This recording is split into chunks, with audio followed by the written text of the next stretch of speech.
The text came in at 7:32 a.m. on a Saturday. My sister Melissa, as usual. Hey, can you watch the kids today? Just for a few hours. You're home anyway. I stared at my phone, sitting in my kitchen with my own 2 kids eating cereal, and felt that familiar knot form in my stomach. The knot that said, say no, while my mouth was already typing, sure, what time? That was 6 months ago. I didn't know then that I was about to become a small claims court case study, but I'm getting ahead of myself. My name is Ashley. I'm a stay-at-home mom to 2 kids, ages 4 and 6. My husband works in tech, and we made the decision together that I'd stay home until both kids were in school full-time. It's not glamorous, it's not easy, but it's our choice. My sister Melissa is a pharmaceutical sales rep. She makes 6 figures, drives a Range Rover, and has a nanny she pays $18 an hour. But apparently I'm cheaper because I'm home anyway. It started small. 2 hours here, 3 hours there. I have a work thing. Emergency meeting. Just need to run errands. Without the kids. I said yes because that's what family does, right? You help each other. Then 2 hours became 4. 4 became 8. 8 became, can you take them overnight? I have an early morning meeting. I started keeping a calendar. Not because I was planning anything, just because I needed to see it for myself, to confirm I wasn't going crazy. January, 6 times. February, 9 times. March, 12 times. By April, I was watching Melissa's kids, ages 3 and 5, an average of 3 days a week. Full days, 8 to 10 hours, while managing my own 2 kids. The breaking point came on a Tuesday in late April. My husband and I were moving, not far, just to a bigger place in the same town. We'd hired movers for the furniture,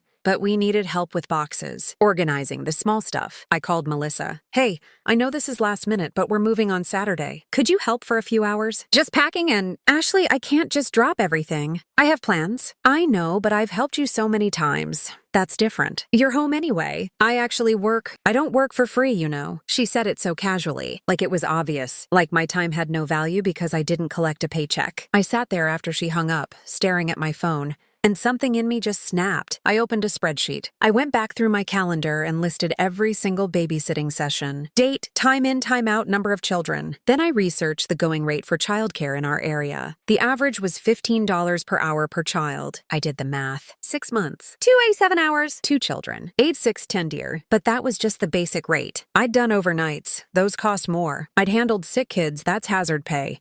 I'd canceled my own plans multiple times. That's last-minute premium. By the time I factored everything in, the total was $14,750. I printed it out and put it in an envelope. The next Sunday, there was a family dinner at my parents' house. Melissa showed up in a new designer dress, talking about her latest bonus. When she went to the bathroom, I slipped the envelope into her purse. She called me at 11 p.m. that night. What the hell is this? She was laughing. Did you seriously send me a bill for babysitting? Yes. Ashley, this is insane. We're family. You can't charge family. You said you don't work for free. Neither do I. That's different. I have a real job. You're just, she stopped herself. Just what, Melissa? You're home anyway. It's not like you're missing work. I'm missing my time. Time with my own kids. Time for myself. Time that apparently has value when you pay your nanny $18 an hour, but not when it's me. I'm not paying this. She was still laughing, but it sounded forced now. This is ridiculous. Okay, I said calmly. I'll see you in small claims court. I hung up. She called back immediately. I didn't answer. The next morning, I filed the small claims case. Filing fee, $75. Maximum you can sue for in our state, $15,000. My claim, $14,750. I had everything. Printed text where she'd asked me to babysit. Screenshots of her saying, I owe you so much and I'll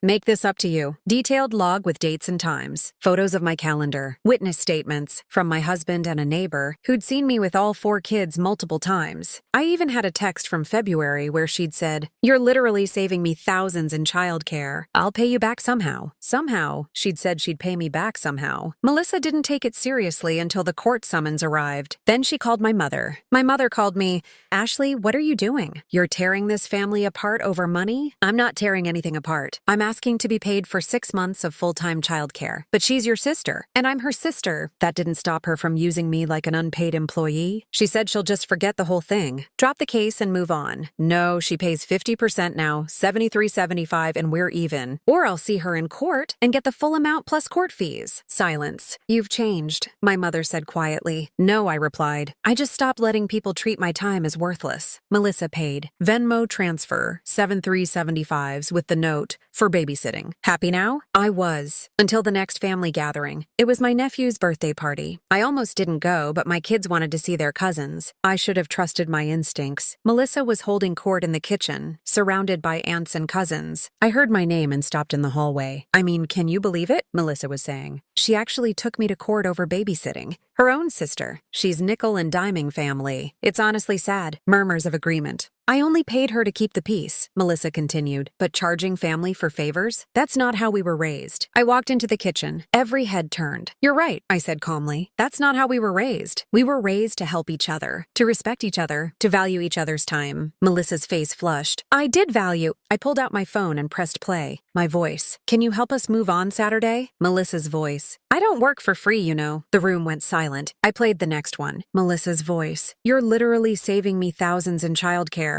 I'll pay you back somehow. And another. Melissa's voice. Can you watch them overnight? You're home anyway. It's not like you're missing anything important. I looked at my sister. You told everyone I was nickel and diming you, but you never told them you explicitly said you'd pay me back. You never told them you valued your own time at $18 an hour for your nanny, but mine at $0. You never told them you said my life wasn't important because I'm just home with my kids. Melissa was white. Where did you get those recordings? I kept them, the same way I kept the texts. The same way I kept the calendar, because somewhere deep down, I knew you'd try to rewrite history. My Aunt Linda spoke up. Melissa, you really said you don't work for free? I didn't mean, and you told her she wasn't missing anything important? My cousin Rachel, also a stay-at-home mom, looked furious. I should have left it there. I should have walked away with my moral victory. But then Melissa said something that changed everything. Fine, I'm sorry, okay? I'm sorry. I assumed my sister would help me without turning it into a business transaction. I'm sorry I thought family meant something. Family does mean something, I said quietly. That's why what you did next was so much worse. Her eyes narrowed. What are you talking about?